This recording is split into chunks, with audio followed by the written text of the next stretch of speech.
All right, today's guest on the In the Rye podcast with Curt Fletcher is Tim Gaither, comedian Tim Gaither. Hey, Tim, how you doing? Good. How are you, buddy? I'm doing really good. You doing all right with this quarantine stuff? Yeah, my life hasn't changed all that much, to be honest with you. Yeah. Okay.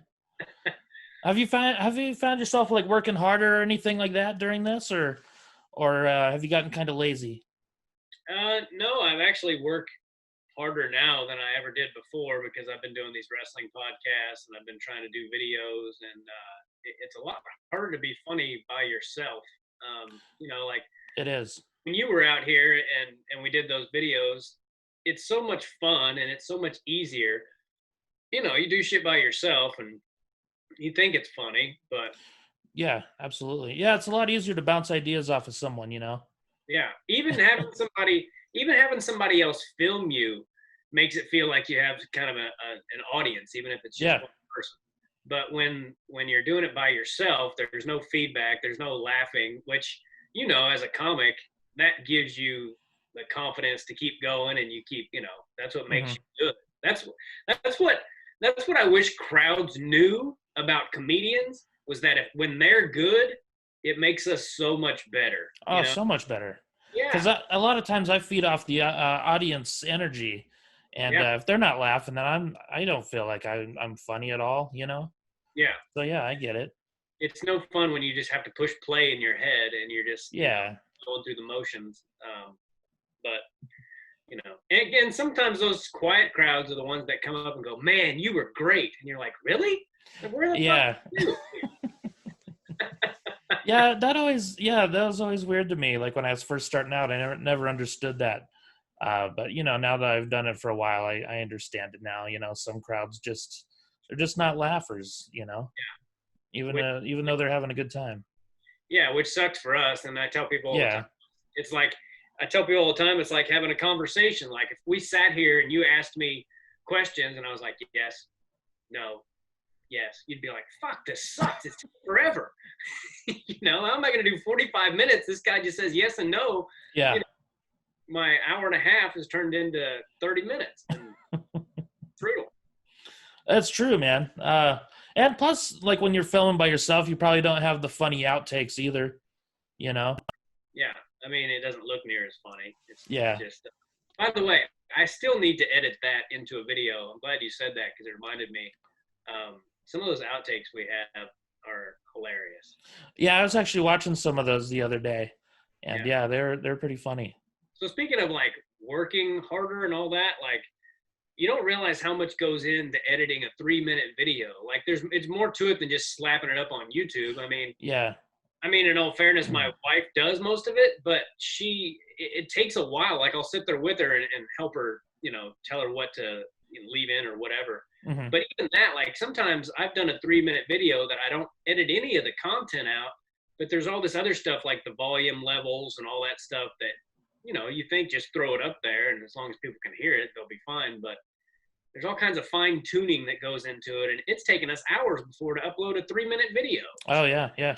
Right. Yeah, I just edited my acting demo reel the other day, and it took me the entire day because I had to go through all these videos and like a couple movies I was in.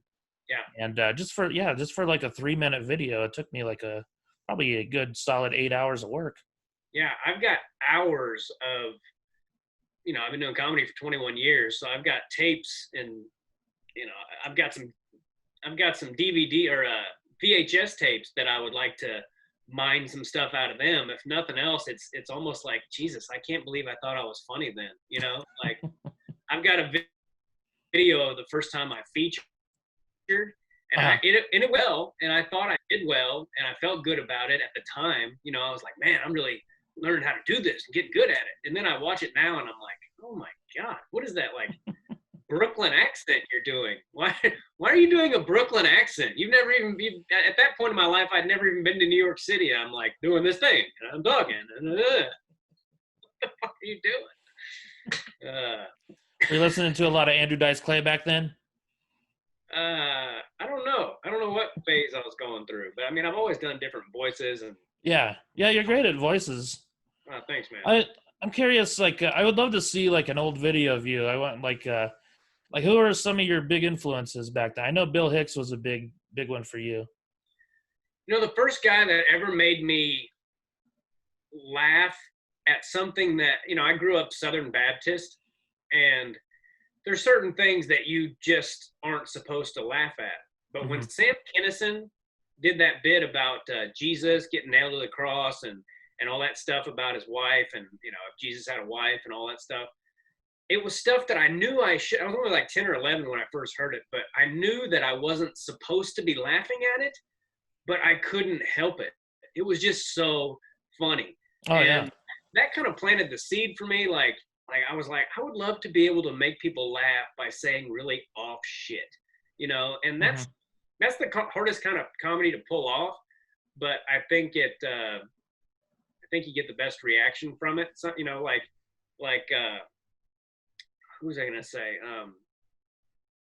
I don't know, that kind of stuff. I'll think of it in a second what I was gonna say, but that kind of stuff is always. I was gonna say that Jason Dixon used to call it degree of difficulty jokes. Hmm. He'd be like, "Do you know Jason Dixon?" I know who he is. I've never met him. Well, he did comedy for like 25 years. Now he's one of the, at least to my knowledge, he's still one of the managers at the Richmond Funny Bone. I haven't talked to him in a year or two, but he's great at, like, he would always come by and drop these little nuggets of knowledge on you, you know. Hmm. And one of his was, you know, he would talk about degree of difficulty jokes. And he's like, yeah, it's easy to get perfect tens when you're doing nothing but fucking swan dives. Go up there and hit a triple gainer and see if you get a laugh, you know? And and it totally makes sense to me now, you know, like, and Bill Hicks said a hack can kill every night of the week. And Oh, it's for true. sure. You can go up there and do some hacky bullshit and do well every night, but that doesn't mean you're funny or a good comic, really. You know, Hmm. it just means you know how to do your job. But Yeah. talk to that guy off stage for 10 minutes, and I'm like, Jesus Christ, this guy sucks. Anyway, what else you got, Fletch? Oh, where'd you start out? You started out in Kansas City? I did. Kansas City was a great place to start. I was like, there's so much work within an 8-hour radius of Yeah, Kansas it's City. just right there in the center of the country. It's great. Yeah. So I mean, I was making a pretty decent living before I left, you know, for California and all that. And you know, every time I look back on anything with regret, I'm always like, well, my son wouldn't be here if I had done anything different. Yeah. But did I need to move out here? No, not really. You know, things were going along fine. I was starting to headline, you know, and all that stuff before I moved out to California. And you know, I don't regret certain aspects of it, like I said. But as far as career wise, I didn't really need to come out here. You know. Hmm. Yeah, 'cause the Kansas City scene is known for having one of the better scenes, like Yeah. besides obviously LA and New York. Um, If I could pick 10 comics from KC of any era to be in like some sort of nationwide contest, I would put those 10 guys against any 10 in the country yeah. and feel okay about it, you know, Hmm. no matter who they were. And that's to me is saying a lot, you know, some Yeah. really great guys come out of KC. That's how I feel about Denver too. Denver's got a really good scene like that. Yeah, Denver's great. Hmm. Denver, KC. I've heard Minneapolis is good. I haven't done a lot of Yeah. Minneapolis, but yeah, Yeah, I've been to Minneapolis a couple times. Really good scene. yeah. I've heard Seattle's really good too. I've never been there though. It depends on where you're at, I guess. I sure wouldn't want to do comedy there right now. Yeah. Can you imagine doing a gig in Chop? How brutal would that be? I've done Bellevue, Washington, and that was Okay. I did not. That was some of my least favorite crowds I've ever done ever. Really? Yeah, they're super liberal to the point of being like they just suck. Yeah. So So have you noticed that like super liberal and super conservative crowds are different from just regular right down the middle type people? yeah, and Okay. I think most of the people in this country are in that gray area. You know, Yeah, I definitely am. we pay so much attention to the jackasses in this country, you know, Hmm. the extremists in this country. And you just want to go, how many of them actually are there, that we need to make such a stink about it? It's like when that guy shot up that Walmart and he blamed it on Donald Trump, and people were like, see, I told you. And it's like, you realize you're listening to a crazy person, right? Yeah. Like, he shot up a Walmart. His opinion is not relevant, That's a nut job. Oh, I told you, it's all because of Trump. Well, all right. Anyway, that's another podcast, Curt. Yeah, I know. So when did you move out to LA? I have I've been out here about 10 years. Okay. Yeah. What's that? Have you done any acting or anything like that? I had a commercial agent for a couple of years when I was first out here, and I got callbacks and stuff, but I never actually got a commercial. I actually did an internet commercial, but other than that,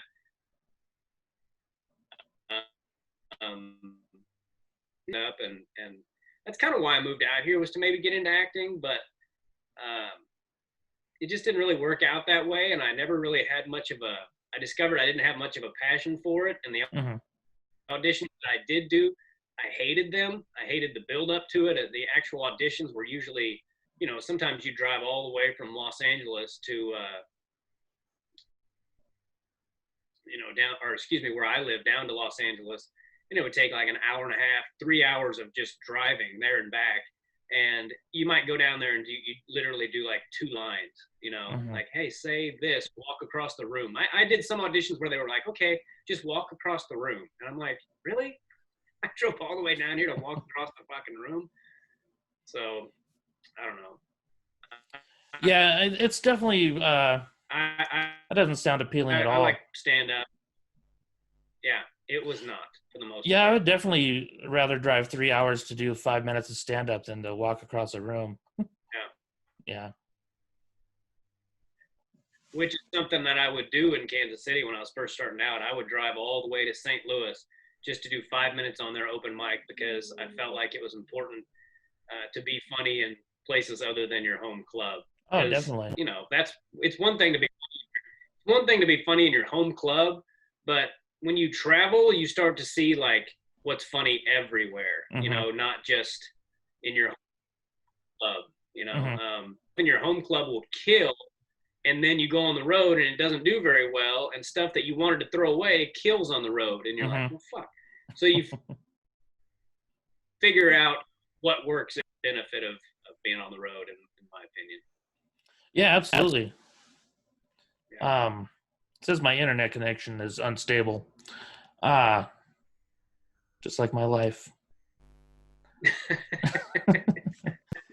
Man. Okay, so the acting thing didn't pan out. That sucks.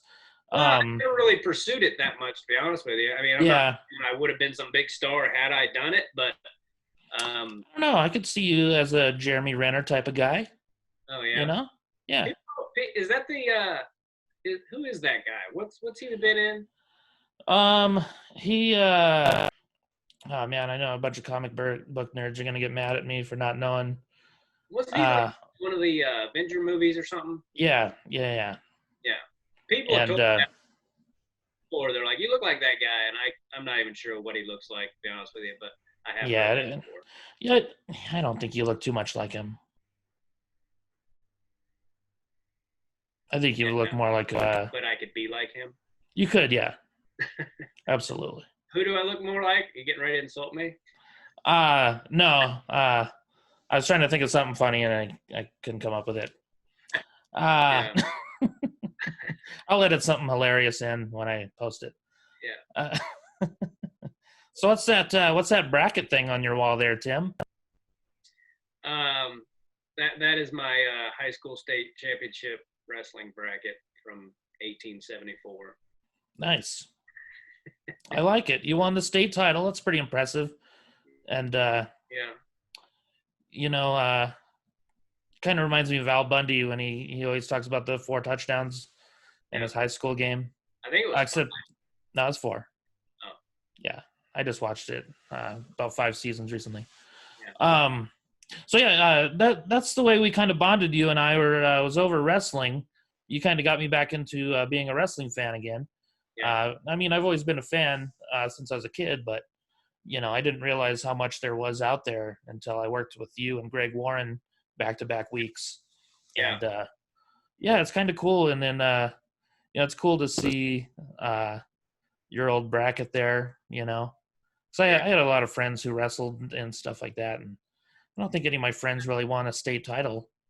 My bracket was in my mom's basement for like the better part of 20 years and had water spots and all this stuff. And my wife, we brought it back from there, from Kansas, and she took it for, I don't remember if it was a birthday or Christmas. She took it and had it framed, and she cleaned up the water spots, and she put pictures over it and all that. And so I was like, well, I got to stick it on the wall and tell my son every day that's what he has to live up. But no, I don't have any plans to push him into that. But I certainly hope that I'm going to introduce him to it, and I certainly hope he's into it, because I just think sports are important these days for kids. Absolutely, yeah. Be a part of. Teach you good sportsmanship and things like that. Yeah.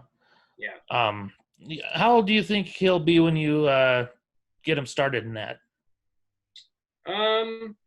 I don't know. I think the first year or two, whenever we decide to take him, he'll just go to practice. I don't want it to be about competition or winning or any of that crap when he's young. Like a lot of parents put that on their kids from a really young age, and I don't think my dad meant to put pressure on me, but he kind of did, without realizing it.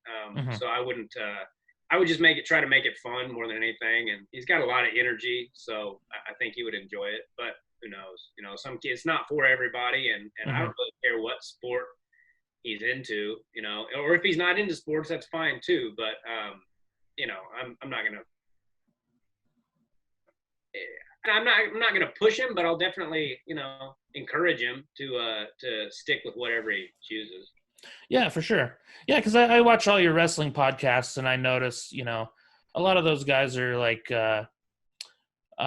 thankful that they were in wrestling, and it seems like a lot of times they say it's made them a better person and things like that. So I think that's really cool. And all the ones who've had tons of success, well, I guess there's a couple of exceptions, but for the most part, they had parents that kind of gave them permission to fail. I said this in one of the wrestling podcasts, but Kobe Bryant, his dad, I saw an interview with him not too long ago, and he said that his dad told him he didn't care if he scored 60 points or 0 points, he was going to love him the same. And that made him just want to get better. He knew he was loved no matter what.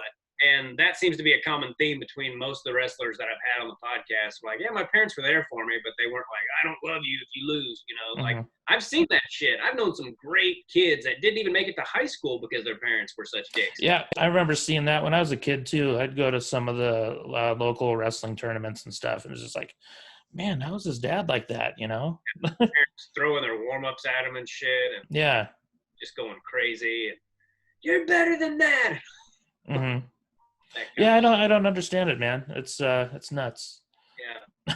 But yeah, I know you won't be like that with Micah, because you're a good dad and stuff like that. So, but yeah, I'm excited to see if he'll like it or not. Yeah, I try to. I wonder if you'll teach him to stall like you did. No, because man, like I said, if I could do it over, I would like to just see how good I could have gotten. Yeah. Like I was always so focused on matches that I didn't see how good I could have gotten. Like there were times where I would wrestle really well, and I'm like, man, I wish I could just bottle that the way the way I was in that particular match. Like there was no worry about losing or getting scored on. Just if you keep wrestling hard, then you're gonna end up winning because you're gonna score more points than them. But I don't know. Youth is wasted on the young. I never really understood that saying until I got older, because you get older and you start figuring stuff out, and then your body starts falling to shit and things start hurting for no reason. And you're like, that's a little joke. I can't tell if the thing is freezing on your face or not. Oh, it totally is. Yeah. My internet connection sucks, I think. Every time I talk, you freeze up. So I don't know. This podcast thing probably isn't a good idea. Well, what I do personally, and I meant to tell you this before we started, was I recorded on my iPad as well. Okay. I don't have one of those. So Because sometimes on the podcast that I do, I can hear it perfectly. I can hear them and they can hear me. And then I play it back and all of a sudden it's like, oh really? you know, and it's like, what the fuck? It sounded perfectly when I was doing it. Mm-hmm. So now we started recording it on the iPad and you can sync it up to the video and it's not as hard as it sounds. And that works out a lot better for the audio. So Okay. I'll keep that in mind. I don't know if I can record the audio since I've got the headphones in. Well, if you just have an iPad and record that separately, then you can sync them up. I could have Casey explain it to you. Oh, I think I can sync it up. I can record the audio on my phone too. Yeah. I've got a voice recorder on there that records pretty good. So yeah. So yeah, I'll do that in the future for sure. Yeah, I'm glad I could be the first one to experiment on. Yeah, I thought it'd be a good idea because we could always re-record if we need to. Yeah. As long as you've got time. Yeah. Okay. I did want to ask, like one of my favorite things to like when I work with comics, I love hearing road stories. So would you be able to share like a road story or two with me? Like I heard about, you told me some that incident in Indianapolis. If you want to tell that, I know it's not very fun, but. Yeah, gosh, when was that? It was probably 10 years ago, maybe. I was just starting to really, it was one of my first real headline weeks at like a real club, and, that wasn't my hometown. And so I was drinking a little bit, but I wasn't wasted or anything. I may have been drunker than I thought actually, but, it was after a show and I was outside and there were like a group of people and I was talking to all of them. And I knew this girl that was at the show and I was talking to her and I was talking to another girl and they asked me if I would take a picture of them. So they gave me their camera and I was taking a picture and this guy gets into the picture, like, kind of. And so I was like, dude, nobody wants you in this picture. And I was just kidding around. And so I didn't realize that he'd gotten mad about it. He gets out of the picture. I take the picture. I'm talking to these people. And the next thing I know, I'm getting smacked upside the head, like hard. And it turns out this guy he went to his car and got this thing called an ASP. It's like what cops carry around. It's like a metal Chinese yo-yo. Mm-hmm. And it extends. It's got a little knob on the end of it. So he hits me in the head with that thing. And I turned around and I grabbed a hold of him and I looked at him because in my, buzzed up, just got knocked in the head mind, I was thinking, this guy's going to realize he hit the wrong guy. I expected him to start apologizing profusely to me. And instead of that, he kind of shakes me off and he hits me with that thing again. And long story short, he beat me almost to death with that thing before I grabbed a hold of him and I threw him down in a headlock. And I guess I was kind of punching him in the face. And then I just got off him, and thinking that was the end of it. And he got up and he grabbed that thing and he hit me again. And then he ran off. And both of my eyes were swelled completely shut for like almost a month. Before they got completely open and the eyes weren't black anymore. Mm-hmm. I had a fractured orbital bone, I think 2 of them. My head sounded like Rice Krispies for a good month. Oh, wow. Yeah. And then they let him out. They let him out of jail on some technicality and he was on the lam for years. And then they finally caught him and I went and testified against him years after the fact. And to my knowledge, he's still in prison unless they let him out. But oh, wow. Yeah, he was a very bad dude. Like he was a meth dealer and all this stuff. He had a rap sheet a mile long and just a terrible person. He should have never been out of prison in the first place. But that's why comedy clubs shouldn't give away free tickets also. Well, this guy, turns out he wasn't even at the show. So he didn't understand why you're making fun of him. He didn't know you're a comic. I guess so. Like he was up there stalking some girl that was at the show. Okay. Afterwards, he saw me talking to this particular girl because she was friends with the girl that I knew. So I'm talking to her, and he's just over there seething, thinking I'm hitting on her or something. Mm-hmm. And then when I said that about the picture, I guess that just sent him over the edge. And years later, when I was in court, I'm looking at this guy, and he just looked like such a puss. I'm like, I can't believe that guy did that to me, Mm-hmm. But we got a metal, fucking crowbar, basically. Yeah, so a weapon, I mean, he hit you unexpectedly too. I can't imagine you just going toe to toe with him doing that. That's Yeah, for sure. yeah. I don't think it would have worked out that way had, but it was probably a good thing I had a buzz too, or it might have killed me. But Yeah. it was also creepy to hear about like things I didn't even remember. Like they showed me a picture of when I was like at the ER. And you remember how Rocky looked at the end of Rocky 1, when his eyes are all Oh yeah, swelled? he looked like Rocky Dennis. Dude, I that's about what I looked like. And they had cleaned up my face. It was like all shiny and I had these big black eyes and bruises all over. And it was brutal. And they hearing the reports that later on they were like, yeah, when the police officer was there, like when we showed up, Mr. Gaither was half in and half out of the street. I guess I was just, Yeah. just completely laid out. And I had no recollection of that, riding to the ambulance and all that shit. I don't remember any of it. Is that when you decided to quit drinking? No, I gave it a few more years. I did a lot of dumb stuff drinking. I broke a Denny's window one night. I was wasted. It was a Sunday night. We had just done a show, and it's always when I'm in these, like when that night in Indianapolis, I had like $1,200 in my pocket. They just paid me. I just had a really good weekend, headlining a real club, and I was just on top of the world. And cracking jokes and messing around with these people in the outside. And the next thing I know, I'm getting half beat to death. And it was the same thing on that Denny's window. It was a Sunday night. I hadn't drank all week. I was going through a breakup with this girl, so I was just in kind of a bad place. And then it was me and these two comics, and they had the run of the club. It was just them. So we were behind the bar just getting tore down. And the week before, I had gone to a Denny's with all these friends from high school, like all these ex-football players and big dudes. And we went to the Denny's and were jackasses and had this great time just being idiots. So I was like, let's go to Denny's. In my mind, I'm like, let's create how good a time we had at Denny's last week. But now I'm not with all these big football players I went to school with. Now I'm with these two scrawny comics. And anyway, we got kicked out, long story short. And so while I'm waiting for the car or whatever, I just hit the side of the window. And I hit it 3 times. And on the 3rd time, it just shattered.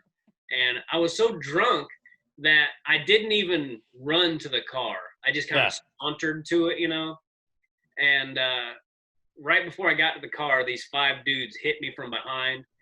And I was like this far away from the bumper of hitting this car. And I remember hitting the concrete, and it was all iced over because it was like in January.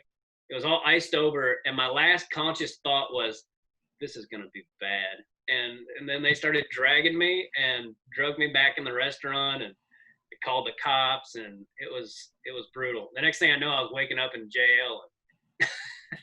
I sound like a fucking derelict telling these stories. Yeah. Yeah, it's so funny because we toured together a lot, and like you're so mellow on the road. Probably because you don't drink anymore, but yeah, like we just like hang out like old dudes and just watch wrestling and shit. Yeah, I haven't drank in it's been almost 9 years, and I had some good times drinking, but it just started to. It wasn't like it just started. I just started realizing it was becoming a problem. I told myself, I was like, dude, you're gonna wake up, be in your mid-40s, have a full-blown drinking problem. Your career will have gone nowhere, and you're just gonna be like every other jackass that this has happened to. So I made myself quit. But I had a bartender one time at the Cleveland Improv go, dude, I have never seen anyone that can drink like you.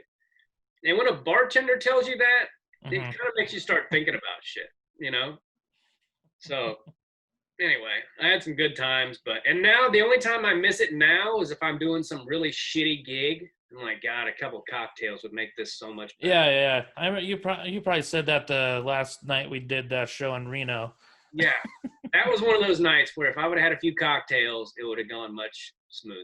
Or at least, I thought you did really well that night though, because yeah, it was such a bad crowd, but you handled it well. yeah, I a lot liked of your shitty crowd gigs. work that night. I've done a Yeah, lot of shitty gigs, buddy. I've got experience talking to crowds during shit. yeah, Plus, something kind of comes over me sometimes where if a gig's really bad, something comes out of me where I'm just like, fuck this and fuck everybody in here. And hmm and it makes me better, you know? So yeah. Because like you shit on the crowd a little bit, and I think they think that you're just kind of kidding around, but you're yeah, not. yeah. Yeah, I mean, I'm up there telling jokes. They figure I'm just, he's kidding. Yeah, he's just goofing around. He really doesn't hate us. Yeah, I'm like, no, I would kill every one of you if I could. Oh, that's great. Oh man. What But else yeah, was I gonna? I What's had. that? I was just gonna say that I had to quit. Like, I knew that if I woke up with my contacts still in and my shoes on, I had done some regrettable shit. Yeah. I've And had a couple nights like that. a lot of times my phone would be like across the room, meaning I had taken it and gone, fuck, you know. And I'd wake up and I'd like texted or called somebody like that I hadn't talked to in forever, and I'm just like, oh shit. You Yeah. know, like what did I say? I talked to him for 14 minutes and I don't remember any of it. hmm Speaking of the Cleveland Improv, I was there with Billy D. Washington when I was featuring, and I go, did I go up last night, second show? And he's like, you don't remember? And I was like, no. And he goes, yeah, you went up. He goes, you did well. It was a good set. You called the whole crowd cocksuckers at one point. Oh, that's great. Yeah, I had a lot of shit like that, Curt. Have you? How many times have you forgotten that you've gone on stage? Is that the only time? When I was drinking, I mean, I had to just assume that I did, you know, hmm like I'm pretty sure I did. No one's called me to be like, hey, where were you second show? But yeah, there were definitely times where I was like, man, I don't remember my set at all, you know. hmm But I never had any complaints about it either. And I also, especially doing like bar gigs when I was first starting out, that was kind of how I learned how to headline. Like I would just take the 20 or 30 minutes that I had hmm at like these bar gigs that I was headlining, and I just get some drinks in me and talk to the crowd. And that's where I learned how to, you know, like I'll talk to the crowd here after this joke, you know, and that's still how I do it. Like if I'm going to talk to the crowd, I sandwich it in between in front of something that's really solid, that if the crowd work isn't going well, I can just get right back into my act, you know, like, Okay. yeah. So it's kind of a little way to cheat. I used to make like a star on my set list, like this is where I'm going to try to talk to the crowd because I've got this right behind it that'll bring them back if, hmm you know. That's a good idea. Yeah. And I I like remember it. here when I had Carl LeBove on my podcast, he told me Bill Hicks. I was like, how did he do so much stuff that was so like controversial and still get laugh? And he was like, well, you have to remember he ate it a lot when he was working that stuff out. And he told me one time, he goes, I never swim too far away from Dick Joke Island. You know, meaning he always had a way to get them back if he dug too much of a hole for himself, you know. Mhm. And that was recently that he told me that, but it made me feel better, like, oh, even Bill Hicks did that, you know, like. Yeah, he even mentions that in one of his sets, I think. Yeah, He says something about, "Don't worry, the dick jokes are coming." yeah, yeah. He better have a big purple vein dick joke to pull himself out of this comedy hole. You know, I was thinking about the other day. A lot of comics, mostly male comics, always talk about farts. Like, there's always at least one fart joke in everyone's set. It seems like Yeah, well, parts are funny. they are. Yeah. I mean, there's nothing funnier to me than, or nothing makes me laugh harder than like, we've all done like sophomoric shit, like farted at a cash register or something, and then somebody comes up at, you know, behind you in line, and just seeing the look on their face, like it's priceless. There's nothing funnier on planet Earth than seeing somebody go, oh, God. Oh yeah, I actually did that on stage one time. I was at Looney's in Colorado Springs, and they have stairs that you walk up. So I'm walking up the stairs, going to do my set, and I was hosting, and I fart like before I get to the stage, and then right when I hit the microphone, I was like, oh shit, I could smell that one. So I mentioned it. I was like, oh, do you guys smell that? And everyone's like, yeah, what the fuck? And I was like, I wonder who did that shit, you know? And I just started telling jokes. Then at the end of my set, I told them it was me. Have you ever let one go on stage while they're laughing? Oh yeah, that's the best time to do it. That's like, please don't die down right now, because this is a good one. Yeah, you're just kind of leaning against the wall. They're laughing. Crop dust in the whole room right now. I actually had when I was working at Laughs in Albuquerque, I was the cook at the time. Plus, I was the MC a lot of times, and so I'd always keep track of the feature act's time. And one time I was working, and I was watching the clock, and then one of the waitresses comes in the back, and she goes, "Hey, there's no one on stage right now." I was like, "What are you talking about? He's got like 10 minutes left." So I ran out there, threw off my apron, went on stage, told some more jokes. Saw the headliners. She said she was ready to go on, so I brought her up. And then as I was walking back to the kitchen, the feature act comes out of the bathroom. He's like, "Sorry about that. I almost shit my pants." See, I don't know if I buy that though, because it seems like whatever is getting ready, whatever's going on with you, whether you're sick or depressed or anything, as soon as you go on stage, it kind of all goes away. So I wonder. Yeah, I think that too, because that's happened to me before. But this guy was in his 70s, and I don't think he wanted to risk it. Okay. Well, that might be true then, but because I almost shit my pants before a show at the Des Moines Funny Bone, yeah. And I was like, "Oh, there's no way I got time to do it." So I just went up on stage and did my set, and then went and met some fans in the bathroom afterwards. Dude, I hate when clubs don't have green rooms and you have to go to the bathroom yeah. And like the crowd sees you. You know, it's just. I actually got really lucky, and there's nobody that came in at all while I was in there. And it was like, sweet. Oh yeah. That was cool. Yeah, that's always embarrassing for me, and I go to the bathroom a lot before I go on stage. Like I just pee like I just keep going in there. Sometimes I don't have to pee at all. I just go through the whole process, and I'm like, what are you doing? Yeah. It's just kind of a nervous habit. And I'm sure the people see, because sometimes you're in one of those clubs where people can see you going to the bathroom over and over and over. They probably think you're doing blow in there or something. Yeah. But, I'm not. I can't imagine. I get nervous enough. I can't imagine doing cocaine and going on stage. I think I'd have a goddamn heart attack. Yeah, you do get super nervous before you go on. Probably more so than most comics I've worked with. You think? I think so, yeah. Yeah. Well, yeah, I've always kind of been that way. Yeah.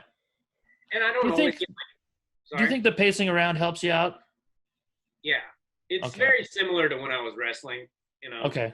That's what I was thinking. It's, like, especially when we do shows in Dallas, because it's got that hallway behind the stage, which is really nice. Did I just change that? Was it like this the whole time? What? On your end? Where you can see the gallery view? Nothing changed on my end. Okay. This whole podcast, all I could see was a little box on the top. Oh, really? Yeah, I just hit the gallery view, and now I can see myself. Oh, okay. Yeah. Yeah, it's been the same for me. When I switched it to gallery view. Okay. Was this whole podcast I've been on one side and you've been on the other? Yeah. Mm-hmm. Okay, so that was just on my end. All right. Yeah. Cool. Absolutely. So. Well, cool. Yeah, we should probably wrap this up. Do you have anything you want to promote? I know you do a lot of YouTube videos. I love the Michael Myers ones. Are so funny. Like the ones you just put out. It's funny. Those people don't really say shit about those. And like my brother said, he's like, that's some of the funniest shit I've ever seen. And my wife said the same thing. And you said that. And so I know it's funny, but I don't know if people are like, what the fuck's he doing? Or, I don't know what it is, but I love that character. Virgil Earl's a good character. It's hard to come up with stuff to say with Virgil Earl, especially. I've got a pretty funny one I just did where I call out Frank Dukes from Bloodsport to fight me. Oh yeah. Yeah. Um, so that one's pretty funny. But yeah, the only thing I want to promote really is my YouTube, youtube.com/Tim Gaither. I've been doing wrestling podcasts with some of the best wrestlers the United States has ever had, whether collegiately or. Yeah, those are great, man. I love those because a lot of those names I don't remember, and then they start telling stories and stuff like that. So I go look up how they did at the NCAA tournaments and stuff like that, and yeah, it's really cool. I love having Iowa guys on, especially guys that were coached by Dan Gable, just because I love hearing anything to do with Dan Gable, and I love guys that also wrestle for John Smith because I love hearing John Smith's stories as well. Yeah, I like hearing Dave Schultz stories too. Yeah, those are always cool. So I've got on my youtube.com/Tim Gaither, there's the wrestling podcast, but there's also a lot of comedy on there and other podcasts with comics and pretty much anything that I've done or a lot of stuff that I've done is on there. So yeah, they check that out. That's all I really care about these days. Cool. Awesome, Tim. Well, thanks so much for being on, man. It's exciting.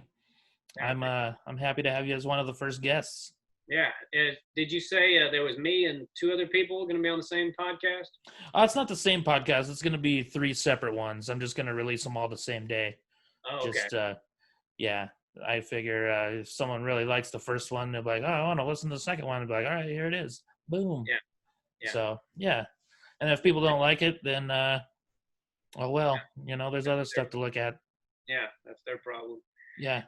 Yeah, man. Well, I appreciate you having me on. It was fun talking to you. Absolutely, man. Yeah, I'd like to, I'll have you on again at some point, when we hit like episode 1000 or something, like in December. So.